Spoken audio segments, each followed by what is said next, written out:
Imagine a vehicle so dangerous that the United States government didn't just ask the manufacturer to fix it. They declared war on it. They called it a clear and present danger to public health. They launched a federal investigation. And eventually, they forced the industry to stop selling it forever. But before the lawsuits and before the thousands of injuries, this machine was the ultimate symbol of 80s freedom. It was in every garage, every campground, and every sand dune in America. It was bright red, it was loud, and it was incredibly fun. It was the Honda ATV, the three-wheeler. For a decade, this machine ruled the off-road world. But beneath the fun exterior was a terrifying reality. Between 1983 and 1988, these machines were responsible for over 1,000 deaths. They sent more than 300,000 people to emergency rooms. And the victims weren't just daredevils. They were often children. Today, we are looking at the rise and fall of the most notorious vehicle in history. We are going to find out how a simple idea to sell more motorcycles in the winter turned into a national crisis. And we are going to explain exactly why the government ordered thousands of these machines to be destroyed. This is the story of the Honda three-wheeler, the toy that was erased from history. Chapter 1. The Invention. To understand why the three-wheeler became a death trap, we first have to understand why it was built. And surprisingly, it wasn't built for racing. It was built for boredom. In the late 1960s, Honda had a problem. They were selling plenty of motorcycles in the summer, but as soon as winter hit and the snow fell, their sales dropped to zero. Their dealers were struggling. They needed a product that people could ride when the roads were covered in mud, snow, and sand. They assigned an engineer named Osamu Takeuchi to solve this problem. Takeuchi began testing weird concepts. He built a motorcycle with massive tires. He built a machine with tracks, like a tank. He even built a six-wheeled buggy, but nothing worked quite right. The two-wheeled bikes sank in the mud. The six-wheeled buggies were too expensive. Then he had an idea. 3 wheels, 1 wheel in the front for steering, and 2 fat balloon tires in the back for traction. It was the perfect compromise. It was cheaper than a Jeep, but more stable than a dirt bike. The large, low-pressure tires acted as the suspension, allowing it to float over soft terrain that would swallow a normal motorcycle. In 1970, the first model arrived in the US, the US 90. It was an instant hit. It looked like a moon rover. It was painted in bright, friendly colors. And, most importantly, it was marketed as a family vehicle. You didn't need to be a biker to ride one. You didn't need to know how to balance. You just sat on the seat, twisted the throttle, and went. It seemed foolproof, but that foolproof appearance was the first part of the trap. Because while the Honda ATV looked easy to ride, it required a completely different set of physics than anything else on Earth. And nobody told the customers. Chapter 2. The Physics of Danger. If you have ever ridden a bicycle or a motorcycle, you know how to turn. You lean into the corner. If you turn left, you lean left. It is natural. The three-wheeler broke this rule because it had a solid rear axle, meaning both back wheels spun at the exact same speed. The machine didn't want to turn. It wanted to go straight. If you tried to turn the handlebars without shifting your weight, the front wheel would just slide across the ground. To make it turn, you had to fight it. You had to lean away from the turn to lift the inside wheel off the ground or slide the back end around like a drift car. It was counterintuitive, and if you got it wrong, the consequences were instant. If you leaned the wrong way, or if your foot slipped off the peg, the rear tire, which was right next to your leg, would grab you. The machine was famous for running over its own riders, but the real danger was the pitch. Because the three-wheeler had a single wheel in the front and 2 in the back, it formed a triangle of stability. But triangles are only stable if the weight is in the center. When a rider went uphill, the weight shifted back. The front wheel would lift off the ground, and the machine would flip backward, crushing the rider. When a rider went downhill or hit a bump, the weight shifted forward. Since there was only one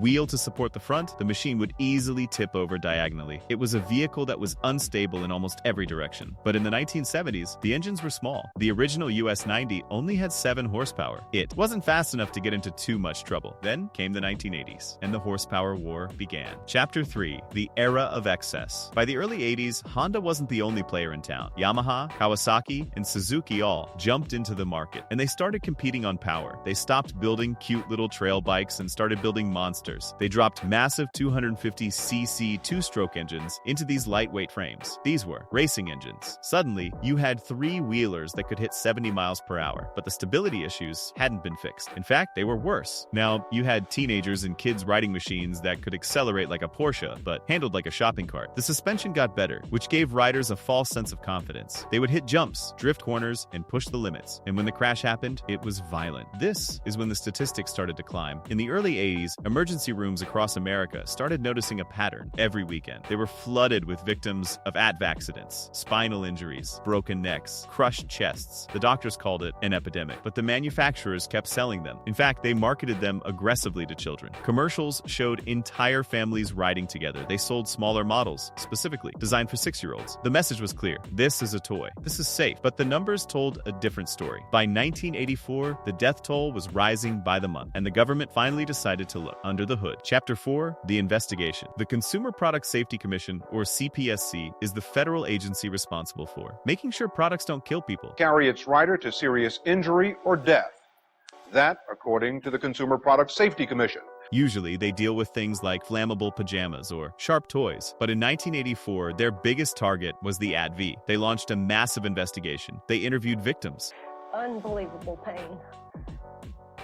They staged crash tests. They hired engineers to analyze the stability of the three-wheeler design. Their findings were shocking. They concluded that the very design of the three-wheeler was inherently flawed. No matter how good the rider was, the machine was prone to tipping over. But what really angered the investigators was the marketing. They found that the manufacturers knew about the risks, but failed to warn the public. The warning labels were too small or non-existent. The commercials made riding look effortless. Then, the media got involved. The most damaging blow came from a report by 60 Minutes.